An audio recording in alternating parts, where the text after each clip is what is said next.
मुख्यमंत्री डॉक्टर मोहन यादव 1 सितंबर को CM house पर विक्रमादित्य वैदिक घड़ी का अनावरण करेंगे। इस मौके पर वैदिक घड़ी से जुड़ा मोबाइल ऐप भी लॉन्च किया जाएगा। कार्यक्रम की शुरुआत शौर्य स्मारक से बाइक रैली के साथ होगी, जो एमएलबी कॉलेज पहुंचकर पैदल मार्च में बदलेगी। इसके बाद सीएम डॉक्टर मोहन यादव युवाओं से संवाद करेंगे। बता दें कि प्रधानमंत्री नरेंद्र मोदी ने इसी साल 29 फरवरी को उज्जैन में इसका लोकार्पण किया था। वैदिक घड़ी पूरी तरह भारतीय काल गणना पर आधारित है। इसमें सूर्योदय, सूर्यास्त, मौसम और 30 शुभाशुभ मुहूर्त की जानकारी उपलब्ध होगी। मोबाइल ऐप में 7000 सालों का पंचांग और धार्मिक जानकारी भी दी गई है, जो 189 से अधिक वैश्विक भाषाओं में उपलब्ध होगा। प्रदेश सरकार की योजना है कि यह घड़ी राम मंदिर, 12 ज्योतिर्लिंग और प्रमुख धार्मिक स्थलों पर लगाई जाए। तो इसमें आप देखेंगे जो मुहूर्त होता है वो सूर्य के एंगल को दर्शाता है। एक्चुअली हर मुहूर्त सूर्य के 12 डिग्री कोण को दर्शाता है। जो इसमें कला है वो सूर्य के 0.4 डिग्री कोण को दर्शाती है, और जो इसमें कास्ता है, जो कि हमारे सेकंड से कास्ता, वो सूर्य के 1/75वें कोण को दर्शाता है। ऐसे ही जो हमारी तिथियां घटित होती हैं वो मून के 30 फेजेस को दर्शाती हैं, कि शुक्ल पक्ष, कृष्ण पक्ष जो है, वैक्सिंग मून, फेजिंग मून, उनकी जो प्रतिक्रियाएं हैं वो कैसा दिख रहा होगा आसमान में। तो जैसे आप इस घड़ी में देख सकते हैं चांद जैसा एक बीच में कुछ बना हुआ है। तो आज जब रात में चांद उगेगा तो आप देखेंगे जैसा इसमें बना हुआ है वैसे ही आपको आसमान में दिख रहा होगा। इसके पीछे जो नक्षत्र आपको दिख रहा होगा कि उसके ऊपर एक नक्षत्र है, तो चांद उसी नक्षत्र में होगा। उज्जैन की वैदिक घड़ी अब मोबाइल के ऐप में के जरिए आपके हाथों में नजर आएगी। मध्य प्रदेश सरकार ने इसे एक बहुत बड़ा काम किया है। इस पे बात करने के लिए हमारे साथ श्री राम तिवारी जी हैं, उनसे बात करते हैं। सर, ये जो पूरा एक आपने प्रोजेक्ट की तरह इस पे लगातार काम किया, बड़ा इस पे रिसर्च किया गया, अनुसंधान किया गया, अब कैसे इसे एक घड़ी के रूप में और ऐप के रूप में लोगों के हाथों तक पहुँचाया जाएगा?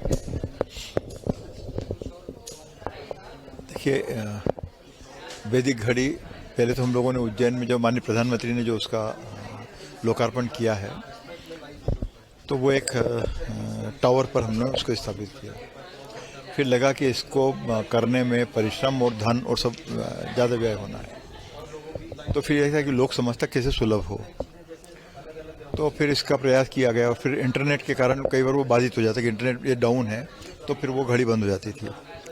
तो फिर हमने उसको बदला है, और अब जो है जो टेबल टॉप घड़ियों के रूप में भी, और घड़ी के आकार छोटे भी हो सकते हैं, बड़े भी हो सकते हैं, तो आप अपने घर में भी लगा सकते हैं, दीवार पर लगा सकते हैं। दीवार घड़ी के रूप में ये एक तरह से इस्तेमाल होगी, और ये टेबल पर रख के हम देख सकते हैं। दूसरा, मुख्यमंत्री आवास पर हम इसकी स्थापना करने जा रहे हैं, तो उसके कारण एक चूँकि मध्य प्रदेश के जो मुखिया हैं उनके घर पर लगेगी, तो एक तरह का माहौल भी बनता है, लोग उसको आकर्षण भी देखते हैं।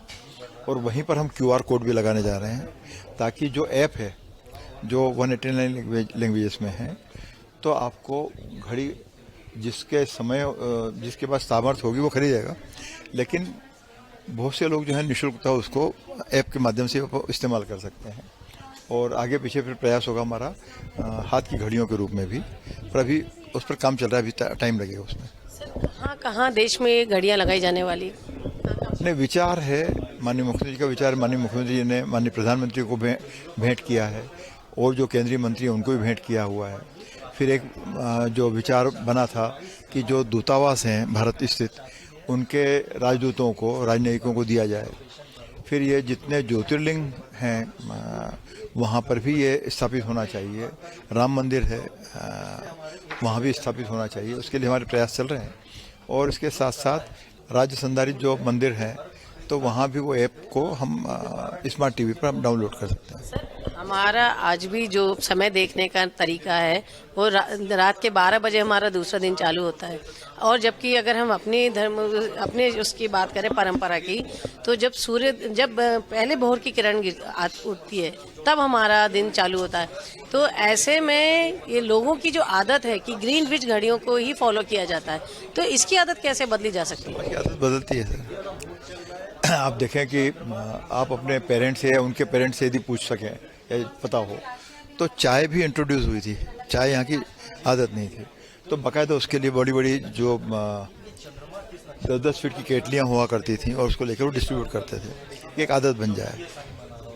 ये भी जो 1884 के आसपास ये जो हम पर लादा कि सब 12 बजे बज गए रात को, अब समय बदल गया है। तब तो हमारा होता नहीं था।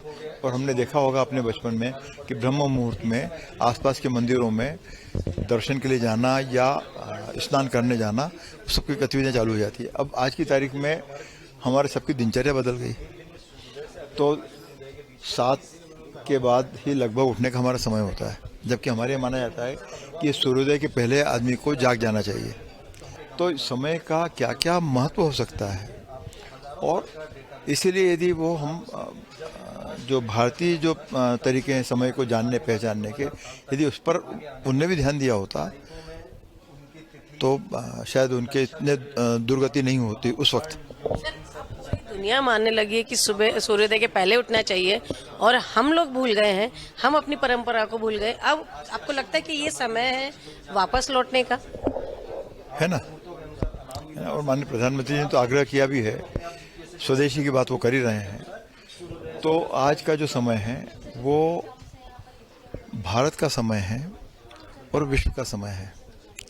भारत जो कि दुनिया के सबसे प्राचीनतम देशों में से है, अग्रणी देश है, और इतना सामर्थ्यवान देश है कि जो हर क्षेत्र में, चाहे वो खेती किसानी हो, चाहे वो उद्योग हो, तमाम सारी चीज़ों हो, और इवन उपभोक्ता हो, तो 150 करोड़ की आबादी हमारी है।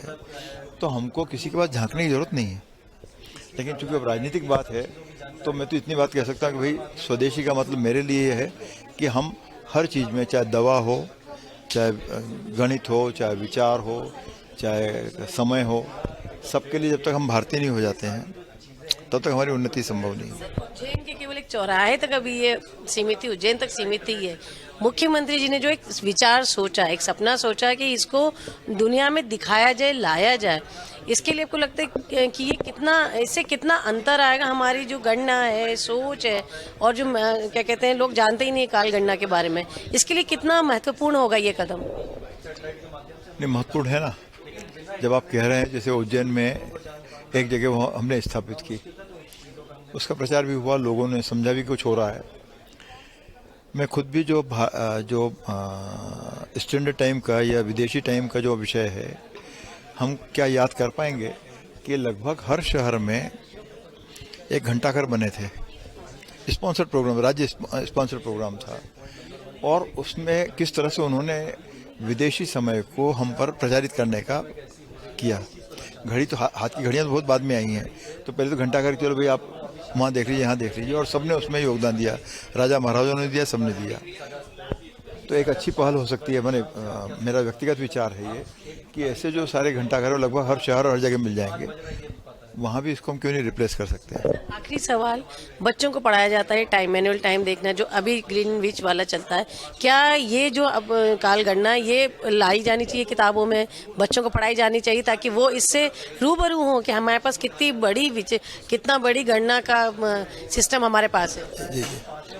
जो भारतीय विचार है उसको तो आपको हर स्तर पे, हर स्तर पे बताने की ज़रूरत है। क्लासरूम में भी ज़रूरत है, घरों पर भी ज़रूरत है, और पूजा पाठ के वक्त भी ज़रूरत है, और तो होना चाहिए, आवश्यक तो है।